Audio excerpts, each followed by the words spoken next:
First off, Sue mentioned at the beginning that in addition to the work that I do with MSA and the Underground, I'm also the executive director of CU Pride. For those of you who don't know, CU Pride is a national association for LGBTQ plus credit union professionals and allies. Hey, I love it. Was that Jim? I feel like that was Jim. Yeah. So this panel is really important to us, and hopefully it will be to you. Real quickly, and if any of you know this answer, because I've told you you're not allowed to answer, but just scream it out. What do you think our market share of Gen Z is right now? What percentage? 5, 3, 2. Well, at least some of you are closer. So it is. It's 4%. 4% right now. And that's the Sam's son who's looking for investment opportunities at 12 years old.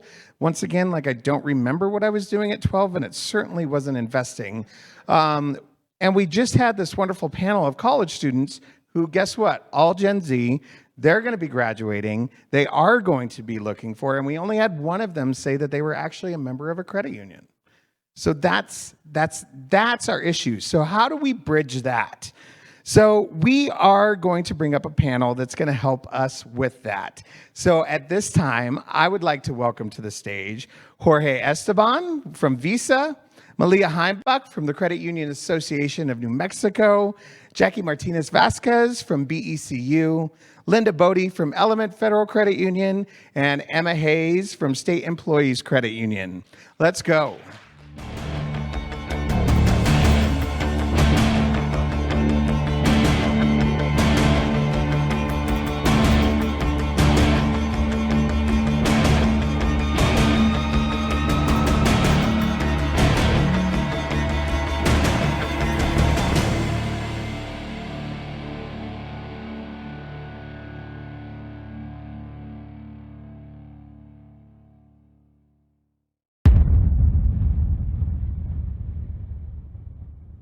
This is, I think, my fourth underground.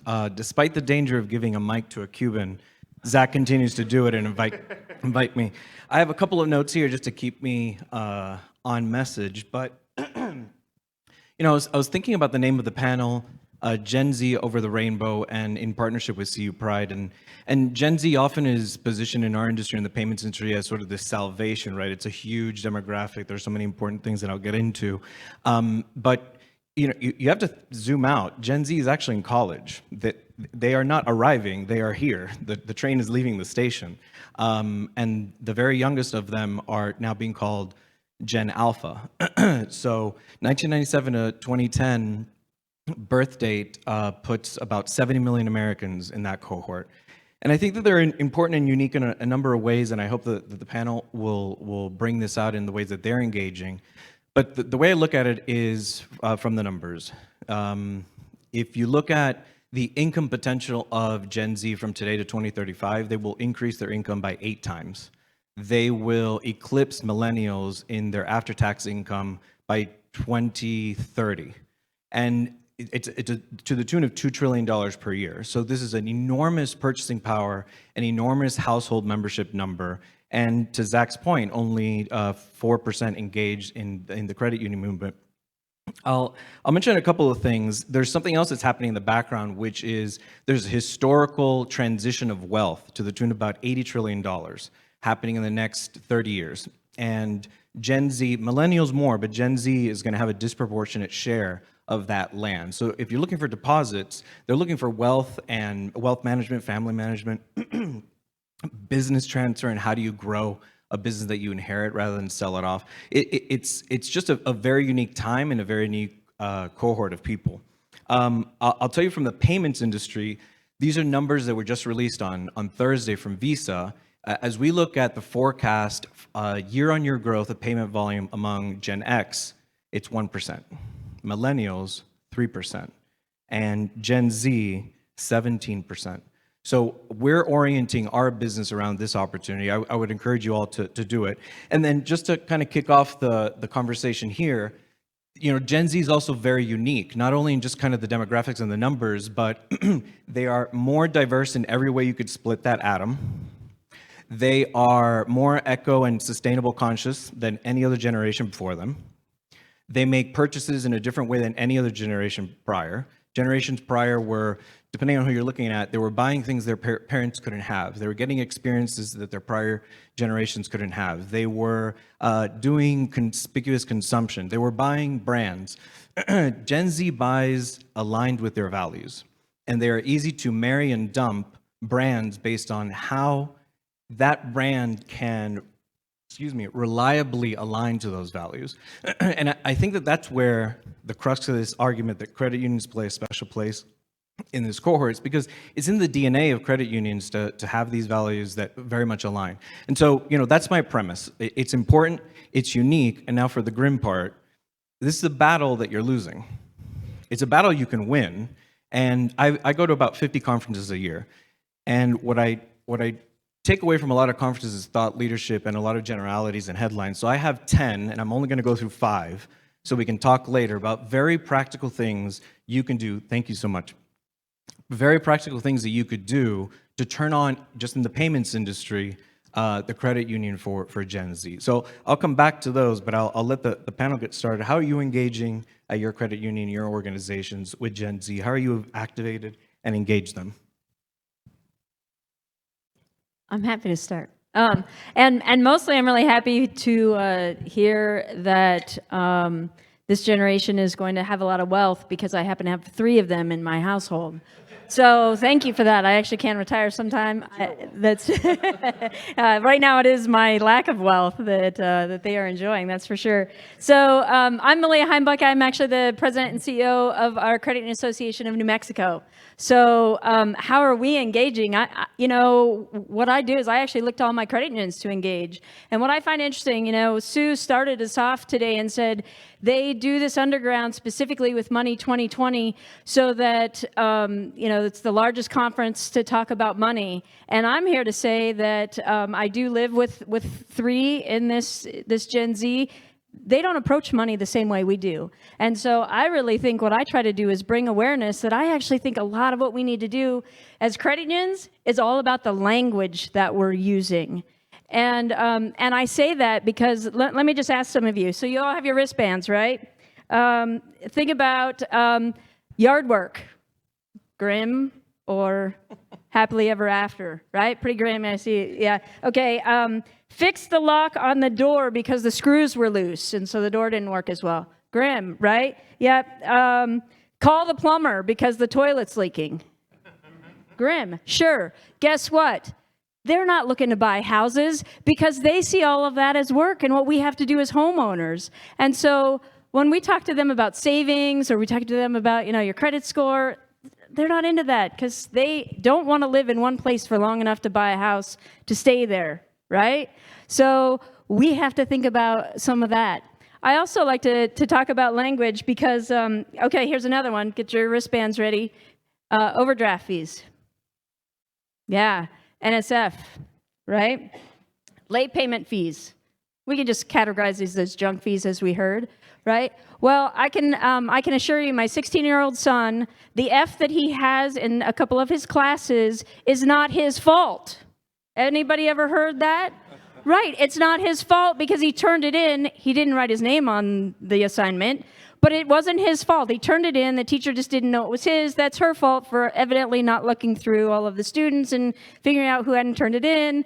So, right, that's the language that we use to say, well, if you don't pay your payment on time, you're going to have an extra fee. Doesn't work because it's somehow not their fault, correct? So it really is all about language. And one last story, we were, my youngest is 15, and for her 15th birthday, we were taking her and our whole family. Actually, we went to the Ed Sheeran concert a couple weeks ago in Denver, and wow, that was fantastic. But she got to bring a friend, so we're driving on our way all to go pick up our friend Zane, and we're en route, and she's like, oh yeah, by the way, Zane, who we all know as he, by the way, Zane's real name is Amber and goes by she, but his mom doesn't know it. So just remember to call her Amber when you get there. And we're like, okay, okay. I mean, language, right? They can change their name, they're very, very fluid, which is awesome. It's very empowering for them. But we need to remember when we're talking about loan applications, and I love my compliance friends in the room, CFPB, Section 1071, and we're supposed to be collecting data for women-owned small businesses. Well, that's gender-based. I don't know how we're supposed to do that. Fortunately, it's not happening. It's on stay at this point. But, a lot of our regulations don't work with our language that we have. And I can just tell you, being, I've been with my partner for 23 years. And when you go to fill out a loan application and I say, oh, well, my partner's running 10 minutes late, they look at you and they're like, this is a consumer loan. What, your business partner's on their way? Right? It's about language. So I really encourage all of you to pull together those that you're trying to serve so that you understand their language and how they think about money and what they're saving for, and really just you're using their metrics of who they are and how they relate to money. It sounds like orienting the culture internally to match the language is a key step. Linda, how about your experience? Sure, and I think there's a statistic about Gen Z that 20% are LGBTQ+. Is that right?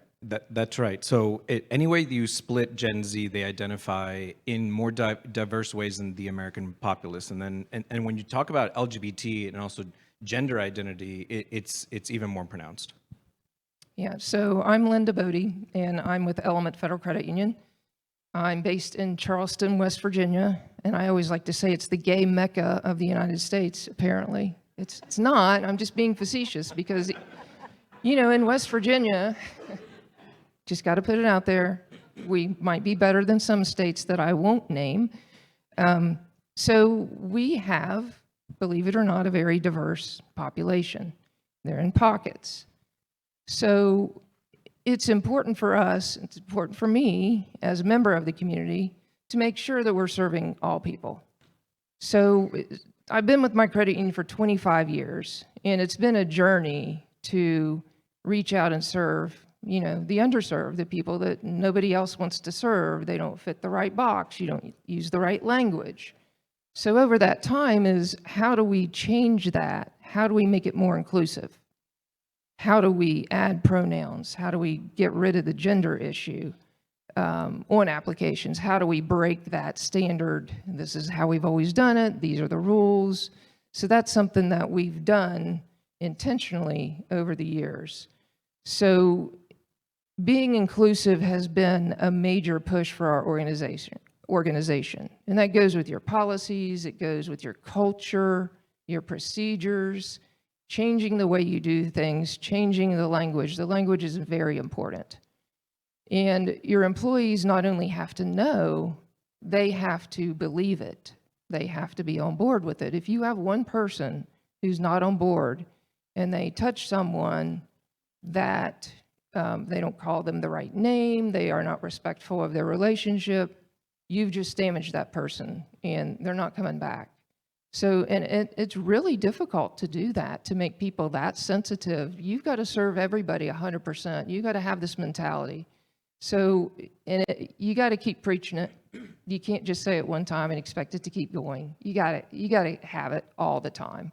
So basically, love everyone, accept everyone, welcome everyone, regardless of fill in the blank, because everybody's different. Everybody's so different.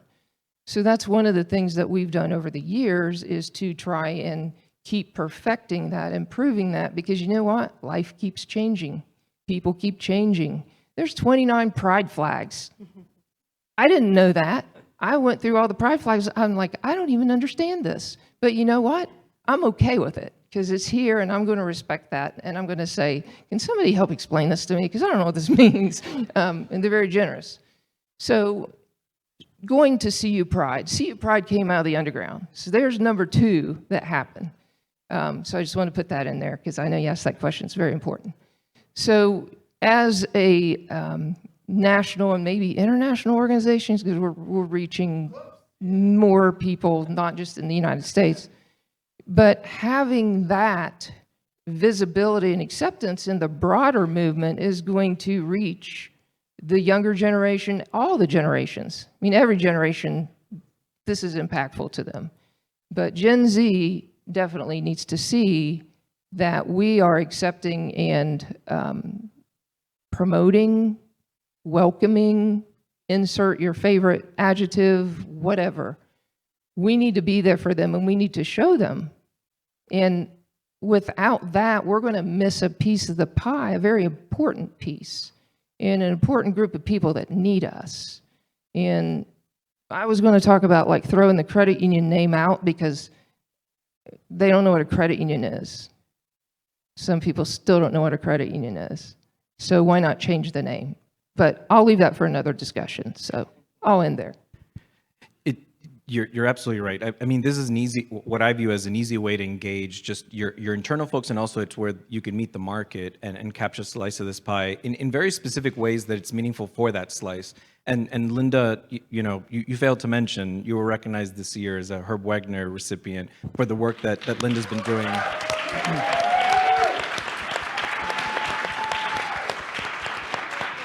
So you have 4 wonderful resources and the hype man over here, but Linda certainly is a leader if you're early days or looking for help in that evolution in your organization.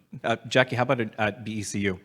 Yeah, thank you for that, Linda and Milia. I'll say that I also have a Gen Zer in my household, so I feel like we're bringing in some of that very reliable data that comes from lived experience. But let me just give a little bit more context to just even deeper the intersectional lens of Gen Z. So yes, 20% identify as LGBTQIA plus.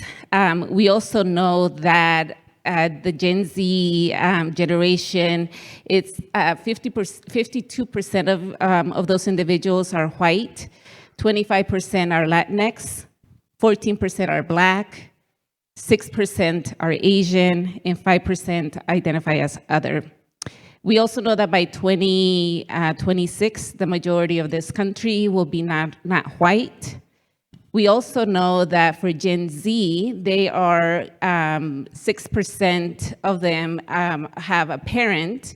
Oh, I'm sorry, they're immigrants, right? 6% are immigrants compared to 7% of millennials. But even though there's that 1% decline, we also know that 22% of them have a parent who is an immigrant or identifies as an immigrant. So I talk a little bit about that because I think that a lot of what I've heard through the underground today, all the wonderful speakers, we've been talking a lot about the infrastructure, if you will, of the home, of the house. I think the last speaker talked about that, right? The technology, the data, all of those different things. But what I want to offer is that once we have an infrastructure that works, all things being equal, we need to really dig deeper into this intersection of what else beyond the reliable services, the access, all those different things, what else is going to differentiate us as a financial institution that this generation will want to do business with. And so, for us at BECU, it's really, it's not only about the infrastructure, it's not only about our members, but it's also about how we're engaging with community, how we're also making sure that our employees reflect that diversity, that they reflect the Gen Z generation and all of the beautiful identities that they bring forth. And I also think that, this generation is going merely by who they are. They're challenging us to do a few things. I think they're challenging us to talk a little bit differently. I think to your point, Linda, if they don't know what a credit union is, let's talk about what that is, right? What we need to do. But I think they're challenging us to not only talk about growth as a market opportunity, but also to talk about purpose. So going from market share, if you will, to purpose driven.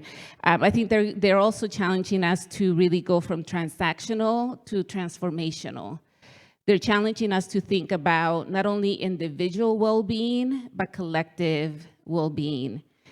To go beyond representation that sometimes can be tokenizing to really thinking about systemic change. And I think that they're challenging us to also go beyond hesitancy to being fearless. So those are some of the offerings that I feel that are coming from this generation. I will also say that I feel like I was having this conversation about 20 years ago when we were talking about millennials. And so if you weren't having that conversation 20 years ago, I think the grim side of things is that you're behind. If you were having that conversation, you're further ahead, right? Like if you were having that conversation 20 years ago about millennials, you have hopefully taken some steps to be more inclusive, to do all those things that get you ready for Generation Z. I will say that, again, if you didn't have those conversations and you're starting, I'm sorry, you're behind.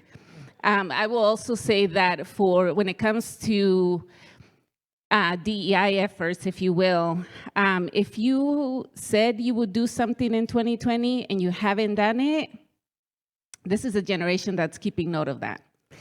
So they're really looking for impact, right? And they're not looking for us to say that we are going to do something, but that we actually show results. So that's important. They want to make sure that they see impact and that we have evidence to back that up.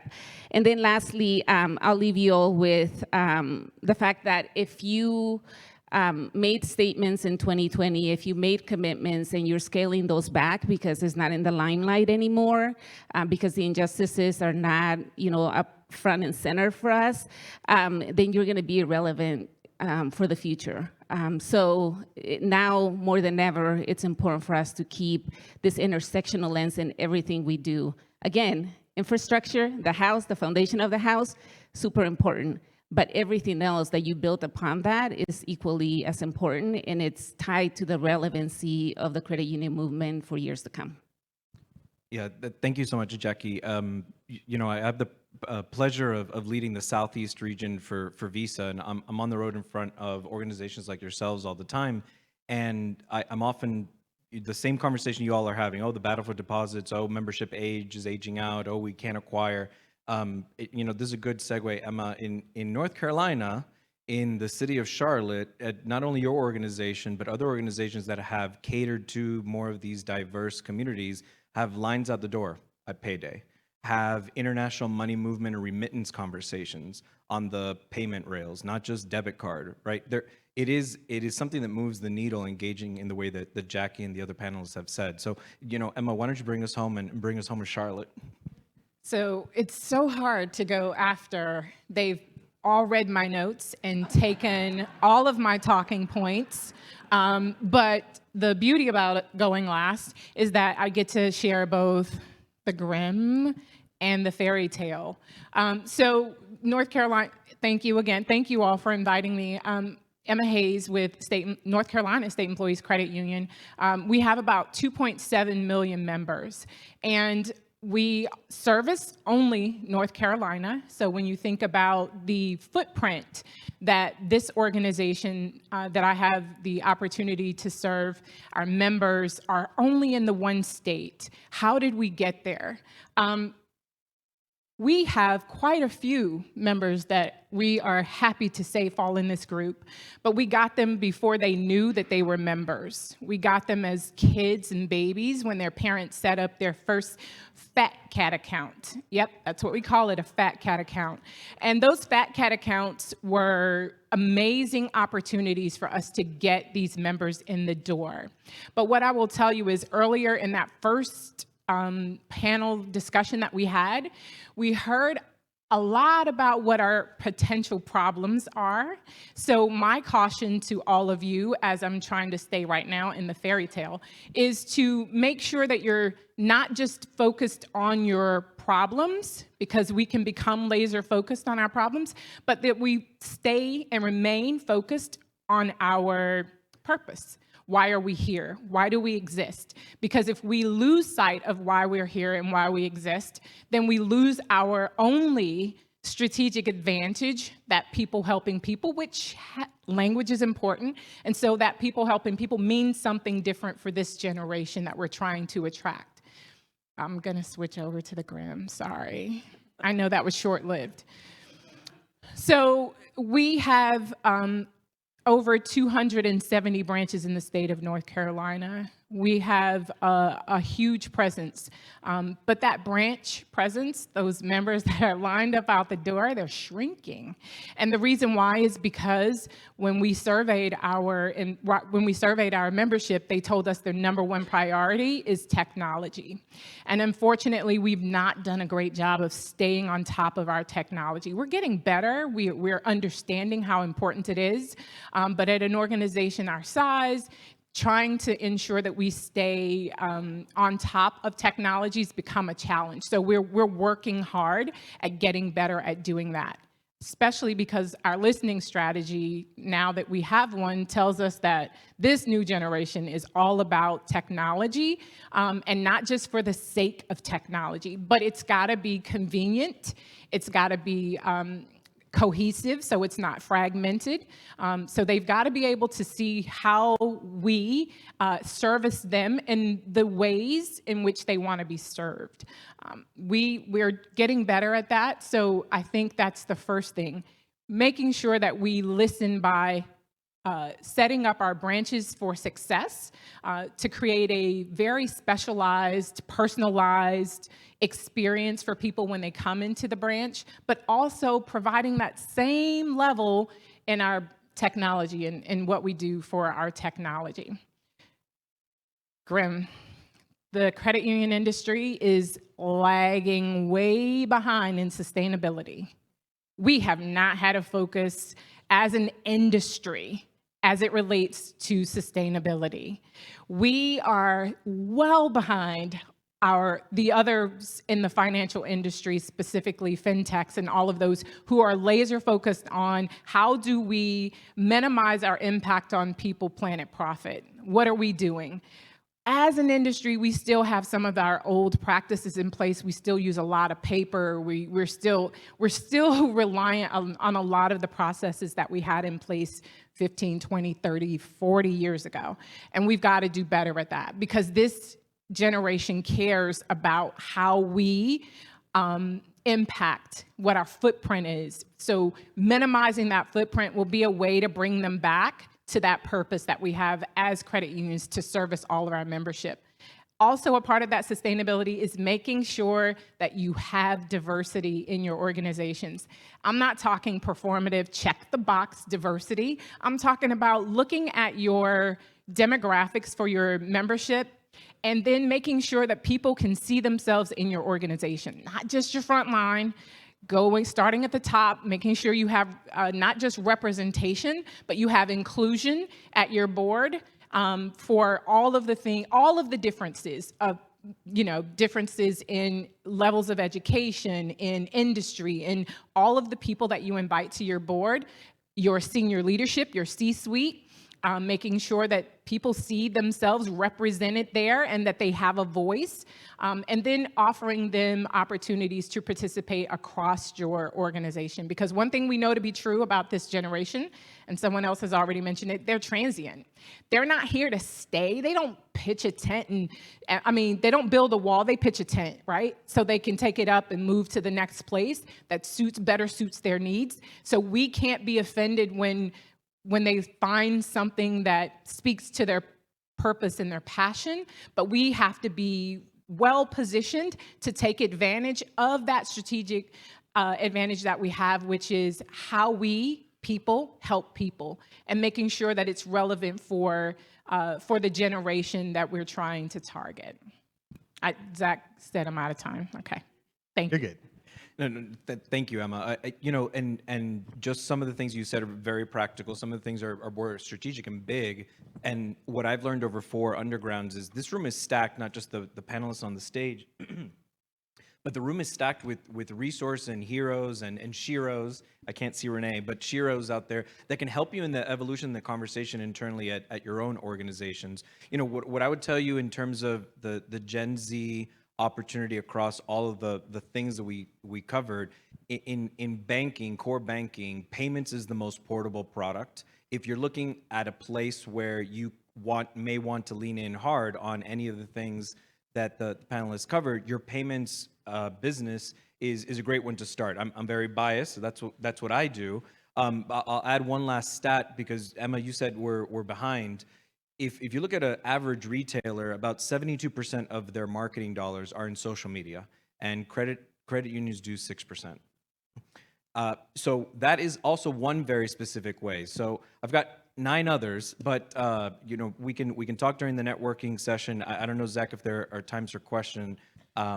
But Not quite, but I'm going to add some comments here with y'all because I want to add on to like what everyone said. First off, I know it's a CU Pride panel that we put together, but this is really talking about Gen Z as a whole. So it's not just LGBTQ. It's about how they're looking, how they're seeing, how they're thinking.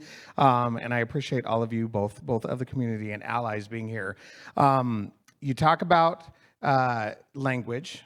We talk about people helping people, and this is the key for me. And we'll have some fun with this. Who remembers when Elton John and Dua Lipa redid his song "Cold Heart"? Came out. How many heard a Gen Zer say, "Man, this is good. This is great"? And you said, "Oh yeah, it's a remake." And they go, "No, it isn't. This is brand new." And okay, so they found that they loved a 70s singer, right? Elton John, who many of them never heard of, due to a remix. And people helping people is, for all of us in this room, we get it. People helping people is ambiguous. People helping people is innocuous to others, and especially to Gen Z, because that doesn't tell the story of what credit unions do. So you've got to figure out how you remix that message for them. They've got to know, and that's where we have the 12-year-olds, and we've got to do it soon because, you know, Sam's son, we've got to get them then. I know, Sam, now you brought him up, so we're going to use him. Yes, but it's at that point that and Gen Z is a fully fledged generation now. There are no more being born. Okay, they are here just like the boomers, just like Gen X. All right, so they're done. If we don't do anything and quit talking about millennials, if I hear one more conversation about millennials, they're done. So with Gen Z, hey, no, I'm a millennial. So the thing is that I get that. But with Gen Z, we have got to figure out what that message looks like. Because and Sam, thank goodness you work in credit unions because he had that top of mind. But for others, they're not thinking of it. They're thinking about Mint or Acorns or these other things, whereas they could go, oh, credit unions, not only can they service what I need, but dang, they also take care of the planet. They take care of the people and my friends and the relationships that I have. That's where we get to them. We've got to, and you're right, the generational wealth that's going to pass along, if it's in your credit union now, it's not going to stay there. So we've got to do that. So thank you very much, panel. I appreciate it and letting me give my passion there as well. So we appreciate you. Please give them a round of applause. If you want to go this way, we'll get you a book. So just leave it right there on the chair, yeah. All right, we're gonna let Miss Emma come on down. Before we move on to the next panel, I just have a little bit more to say about CU Pride. I'm going to ask my gentleman in the back to put up the slide here. But there's a few organizations who have stood up and invested in CU Pride and our mission. And believe it or not, we've only been around 3 years. And that's pretty incredible to think about. But our pioneer allies are organizations who came and stood up. They pledge a very significant amount for multi-years to invest in the mission and the conversation that we have. And so a special thank you to BECU, Mitchell Stankovic and Associates, True Stage, Schools First Federal Credit Union, North Carolina State Employees Credit Union, and Visa, all of them in the room here today helping support the conversation that we're having. And then our Rainbow Allies are those organizations who come in and they become members, but they take the next step and they sponsor and they give back.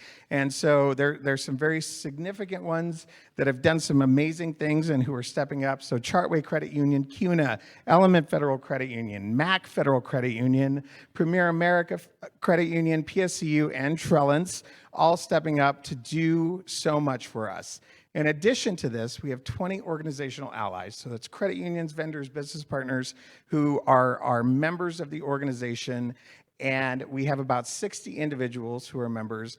And within that, CU Pride now touches over 15,000 credit union professionals with our events, with our education, with our networking. That's all in 3 years.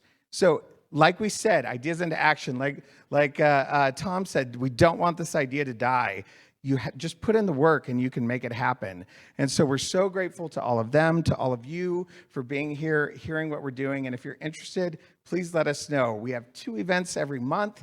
Everybody is invited. You don't have to be a member to be a part of it. Come network with us. Come hear the stories, because that has been the biggest thing that I have heard, is that people jump on, they hear their stories, and they say, I had no idea what it was like for my members who were in the community, that was some of the things that they struggled with. So I encourage you, be there and then be a part of the education that we're bringing to the table. We're providing pieces for your organizations and your credit unions to better serve not only your employees, but the members in the community, because that's going to need to happen, especially if we want Gen Z. So again, thank you very much for that and letting me take a moment with all of you to speak to this. So thank you.